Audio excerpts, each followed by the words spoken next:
We saw you first with taking over this big company in the month of April, smack in the middle of a storm, not just in the country but around the world. What has it been like for you at the helm of Safaricom since April? It's fair to say this has been both a personal journey but also a professional journey, because I remember I was also moving country from Europe into Africa. I was also moving my family from the Netherlands into Kenya. So it's been both a personal transition but also a professional transition. I remember, and I wanted to start on a lighter note, when I got this role, my son, who loved living in Netherlands and had been away for almost 9 years, asked me whether it was possible to reject the role. And I told him, no, there are roles you don't reject. So I think coming in April, the first, of course, shock after the lockdown was having to run a business remotely on Zoom in this office, in my home office. And I could tell also my team really struggled at the beginning to adjust to working remotely. They are used to personal connection. So I think that's the one thing in terms of being able to run a team, to run an organization, to be in the pulse of what's happening in the business, and at the same time actually make decisions. What is your focus on Safaricom? You know, with your predecessors, Michael Joseph laid the infrastructure, for Safaricom as we know it to date.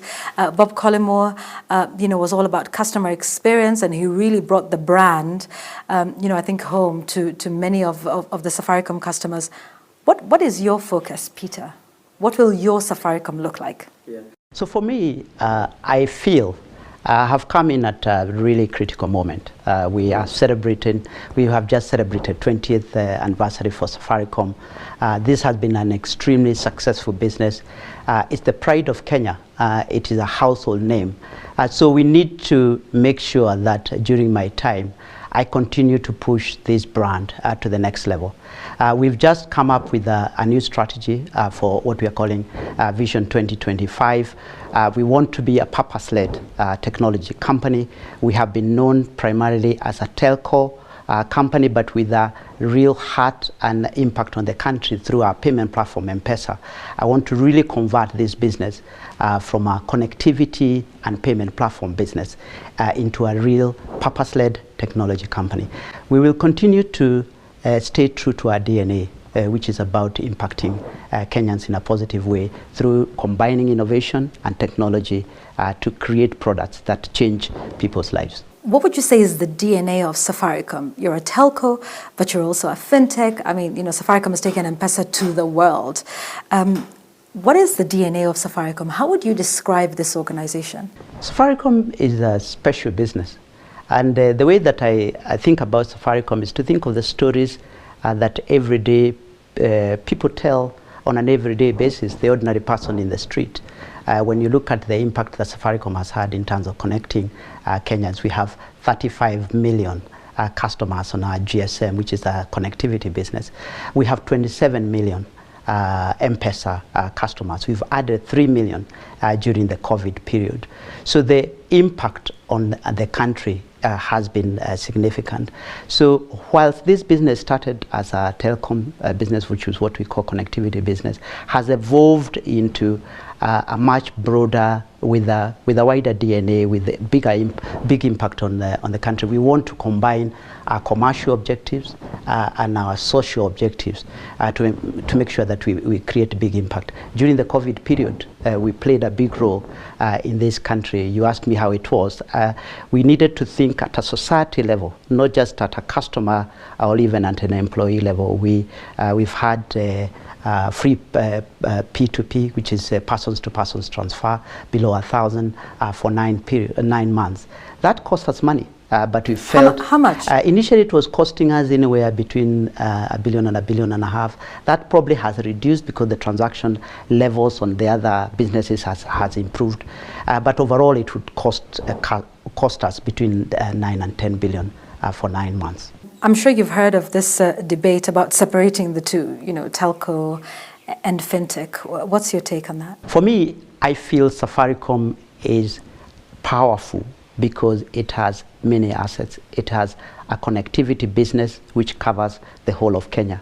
We have 95% coverage for 2G and 3G. We will be 4G, 100% 4G coverage by the end of this financial year. We also have M-Pesa. When you combine the two, we give an opportunity for both individuals to have a great lifestyle, but also to support SMEs. We've realized during this COVID period that SMEs and micro SMEs are the heart, the lifeblood of this country. So it is by having the two together that enables Safaricom to be the special business it is. I think if it was only the telecom business, it would not be as special as it is today. But also it will not be as innovative because we can be able to offer solutions to our GSM customers from the M-Pesa side. I think in terms of the size, the reason why some of the conversations have come is because of our size. We've never abused our size. There is nothing wrong with being large as an organization. There are very many large companies around the world. And actually the most successful countries have large companies that pay a lot of money to government that support the country. We pay 100 billion Kenya shillings, that's about $1 billion to the government in various forms, whether that's dividends, taxes, and so on and so forth. So therefore, we believe this brand is a powerful brand because it combines the ability to connect Kenyans and the ability to have a financial services business that improves the lives of people. Let me talk about change management for a moment. So it's April, you're coming in, like we said in the beginning, you know, in the eye of a storm. You were coming in and you were replacing the late Bob Collymore, who was well known to Kenyans. And people are asking, who is Peter? You were not, in the country, so people hadn't interacted with you or known who you were. And so you're handling this change, at the institutional level. And like you said, your son is asking, why are we going back? To his credit, he's only ever known, living abroad. What was it like for you on a personal level, managing change at all of these levels? First of all, managing transitions is never easy. Whether you are making a big move on roles, you are moving country. In this instance, I was moving country, I was moving into a big role, and I was moving into my home country, into the largest organization. So clearly there was I was on the spotlight. But I've operated and got to where I've got to because I'm pretty calm as an individual, really thoughtful about and methodical about how I go about things. But I think the first thing that I had to do was to settle the family. The family came 3 months earlier. I took time off because you have to look after yourself. I took 6 weeks off. I traveled into Asia and I climbed a mountain, Mount Kilimanjaro, just to re-energize. And by the time I was joining Safaricom, I was as rested as I could ever be, because most of the previous transitions, I was actually doing them on a back-to-back basis. And I was committed that during this one, I was not going to do that. Then, of course, I come into Safaricom, then the COVID hit, and then there's another set of drama. But I always say that in crisis, there's always opportunity. We came through as one of the companies that really supported the country. We made decisions. One of the advantages of settling during COVID is, first of all, it was remote. Second, you had to focus on the most important thing. Third, you had to make decisions. So I got to learn the business fairly quickly, and I didn't have to do things that I would have called nice to have or nice to do. I focused on the best relationships, the most important relationships, whether those are externally or internally. From a change management perspective, I knew that one of the biggest challenge would be how to connect with the organization, how to keep our employees engaged, but also how to focus on our customers at a time when we are remote. And there are a couple of things we did. First of all, we did a number of scenarios, scenario planning in terms of how we manage the business. How was COVID going to affect our business? And every business went through that process. The second thing that we did is we refocused on our main effort during this period, which is keep the country connected. The third is we started to focus on how our employees feeling. We did what we are calling semi-service on every 3 weeks, and we would check on collaboration, customer focus on whether they are enabled to work from home, because 75% of our employees are working from home. So we went through the normal change management elements that would be required. And of course, we also started to think about business continuity. Supply chain routes had been affected, handset supply, and all those elements which we got into the table. But then there was also at a personal level, which in many ways, it is about rising to the occasion. There isn't any rule book for when crisis shows up. It is about, now that's when you are real core. You have to have broad shoulders, and really just take the decision. Sometimes the facts are not enough. You know, we can't wait for when the facts are enough. Use instinct a lot more. That's when experience becomes even more important. I started to leverage a lot of my international experience, different countries, different businesses, different functions, and also leverage the team.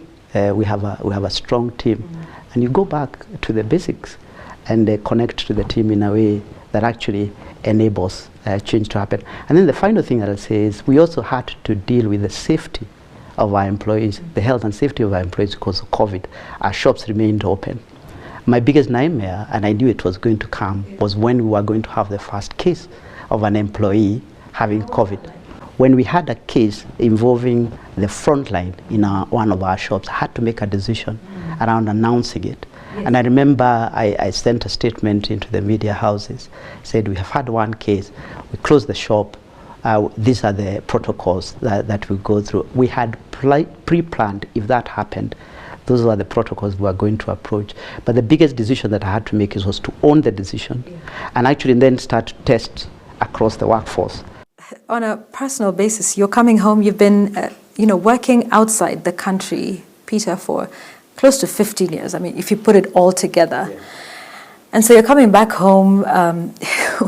What is it like for you? We know the stories of people who worked in the diaspora and you come back home.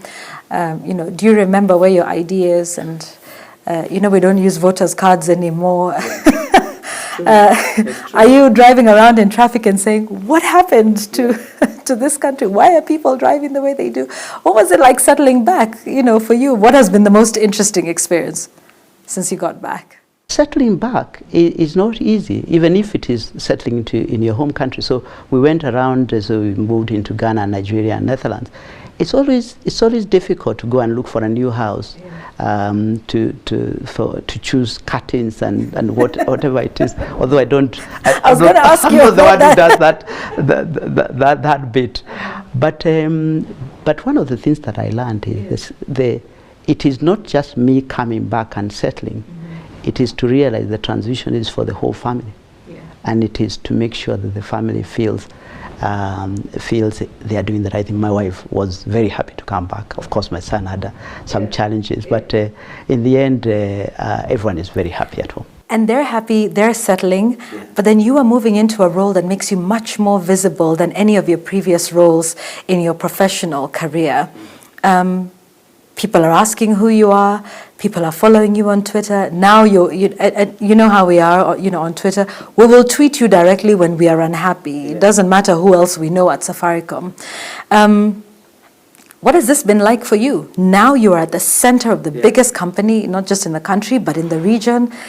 Now, Peter, everybody knows who you are. Everybody knows your name. How is it like dealing with now being not just, managing this company, managing it through COVID, but now here you are, in the limelight quite a bit. This is unlike any role you've ever taken in that respect, at least. That is true. I think I was quite clear that this role was going to be quite visible. I worked in places like Nigeria as CEO, but I was a foreigner in that country. So coming into Safaricom, I knew this was going to be an area that I was going to focus on. But the one thing that I said I was not going to do is to be either Michael or the late Bob, because people are trying to compare. And how do you not do that, Peter? Because these are two gentlemen who've had a big impact. They've been out there. How do you make Peter not? It is first of all to acknowledge that the role that they have played and really pay tribute to them, but also set my own agenda for the future of the business. So the next vision is my own, and the change that will happen will have all the inputs from me. So it is making sure that I am setting my own agenda.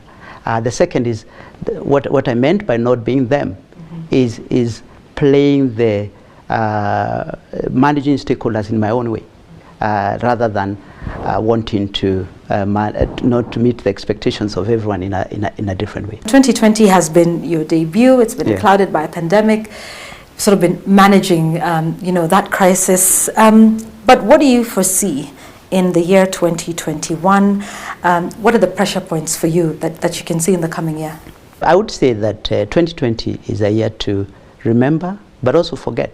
For me, it's a year to remember, and also when history books are written about 2020, there will be a lot we'll have learned. Although there has been a lot of trauma around the world, there will be a lot that we'll have learned.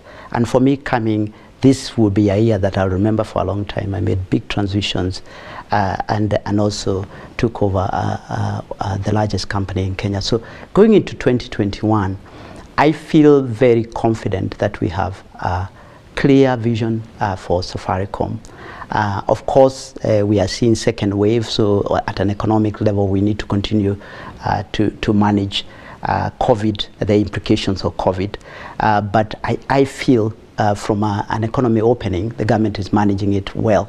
The biggest area that for me we need to focus on is SMEs and MSMEs, because that's what will allow our economy to come back. And Safaricom can play a big role. So both on the connectivity side, on the new businesses we are talking about, whether that's IoT, ICT, but also on the financial services side. So push the boundaries a lot with the regulators, of course, subject to regulatory approval. We have a lot of products in the pipeline to support individuals, but also to support SMEs as we recover from COVID. Of course, the vaccine coming in is a big relief. So we need to continue to remain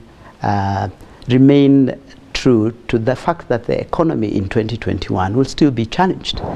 Most people, as we know, earn on a daily basis, and jobs will take time to come. So companies like ours can play a big role in enabling the economy come back to life through partnerships with others.